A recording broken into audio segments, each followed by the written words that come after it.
Hello guys, അപ്പം നമ്മൾ പയ്യന്നൂരോട്ടൊരു ദൂരയാത്ര പോകാൻ പോവുകയാണ്. ഞാനും എൻ്റെ അച്ഛനും അമ്മയും കൂടെ. പരവൂരിൽ നിന്നുള്ള മാവേലി എക്സ്പ്രസ്സിലാണ് ഞങ്ങൾ പോകുന്നത്. ഇന്ന് രാത്രി 8:15 കയറിയ ഞങ്ങൾ അടുത്ത ദിവസം 6:30 ആവാനായപ്പോഴത്തേക്കും പയ്യന്നൂരെത്തി. രാവിലെ എഴുന്നേറ്റപ്പോൾ തന്നെ വയലിൻ്റെ അവിടെ കോട അടിച്ച് കിടക്കുന്ന വ്യൂ ആണ് കണ്ടത്. വീട്ടിൻ്റെ അടുത്ത് വയലുണ്ടെങ്കിലും പയ്യന്നൂരത്തെ വയൽ കാണാൻ നല്ല രസമായിരുന്നു.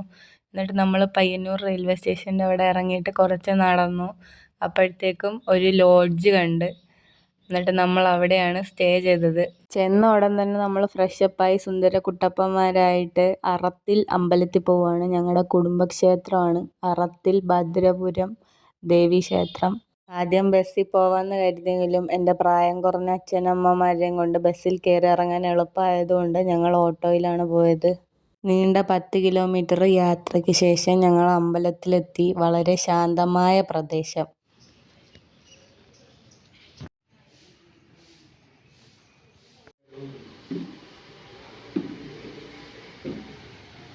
ക്ഷേത്രത്തിൽ പോയി തൊഴുതതിന് ശേഷം ഞാൻ അവിടെ ചുറ്റുപാടുകളൊക്കെ കാണാൻ വേണ്ടി ഇറങ്ങി.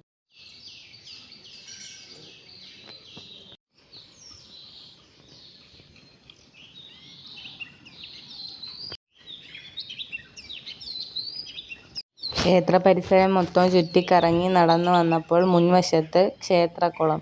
അത് കണ്ടപ്പോൾ തന്നെ എനിക്ക് കാല് നനയ്ക്കാൻ തോന്നി. അങ്ങനെ ഞാൻ കുളത്തിൽ ഇറങ്ങി പോകുന്ന കാഴ്ചയാണ് നിങ്ങൾ കാണുന്നത്.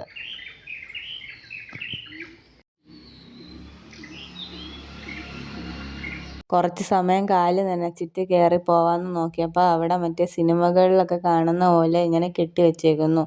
ഇതിൻ്റെ പേരെനിക്ക് അറിഞ്ഞൂടാ, പക്ഷെ എനിക്ക് ഇറങ്ങാൻ തോന്നി. അങ്ങനെ ഞാൻ അവിടെയും ഇറങ്ങാൻ പോവുകയാണ്.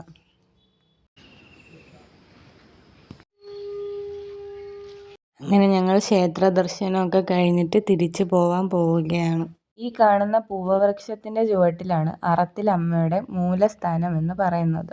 ദേവി ഉപാസകനായ ഒരു ബ്രാഹ്മണൻ കാടിനുള്ളിലൂടെ നടന്നു വരുന്ന വഴി വള്ളിപ്പടർപ്പുകൾക്കിടയിൽ ഒരു ദിവ്യപ്രകാശം കാണുകയും വള്ളി ഊഞ്ഞാലിലിരിക്കുന്ന സർവാംഗ സുന്ദരിയായ ഒരു ചൈതന്യത്തെ കാണുകയും അത് ഭഗവതിയാണെന്ന് മനസ്സിലാക്കുകയും ചെയ്തു. ഉടൻ തന്നെ ബ്രാഹ്മണൻ സാഷ്ടാംഗം നമസ്കരിച്ചു. ഇല്ലത്തെ നമ്പൂതിരിയോട് ബ്രാഹ്മണൻ ഭയക്കേണ്ടതില്ല, മുന്നോട്ട് നടന്നോളൂ എന്ന് ഭഗവതി കൽപ്പിക്കുകയും ചെയ്തു. ഒട്ടും ഭയം തോന്നാതെ ആ ബ്രാഹ്മണൻ മുന്നോട്ട് നടന്നു. അന്ന് ബ്രാഹ്മണന് സാന്നിധ്യം കൊടുത്ത ആ ഭൂമിയെ ഭദ്രപുരം എന്ന് പിന്നീട് അറിയപ്പെട്ടു. കണ്ണൂർ ജില്ലയിൽ പിലാത്തറയ്ക്കടുത്താണ് ഈ ക്ഷേത്രം സ്ഥിതി ചെയ്യുന്നത്. ഇനി നമ്മുടെ അടുത്ത പരിപാടി എന്താണെന്ന് വെച്ചാൽ ഒരു ബന്ധുവിൻ്റെ വീട്ടിൽ പോവാണ്. വളരെ മനോഹരമായ പഴയ ഒരു തറവാടായിരുന്നു അത്. എട്ടുകെട്ടും കുളക്കടവും ഒക്കെ ആയിട്ട് വളരെ മനോഹരമായ ഒരു തറവാട്.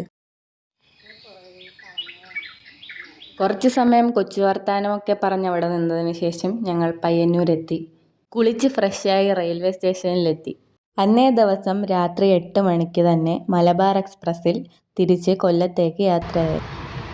യാത്രയുടെ ക്ഷീണം എല്ലാവരുടെയും മുഖത്ത് തെളിഞ്ഞു കാണാമായിരുന്നു. കൊല്ലത്തിൻ്റെ രാജകുമാരിയായ മൺറോത്തുരുത്തിൻ്റെ ഭംഗി എൻ്റെ ഫോണിൽ ഞാൻ പകർത്താൻ ശ്രമിച്ചു. എന്നിരുന്നാലും നേരിട്ട് പോയി കാണുന്നതാണ് അതിൻ്റെ യഥാർത്ഥ ഭംഗി. എന്തൊക്കെയോ പറഞ്ഞ് നേരം പോയി.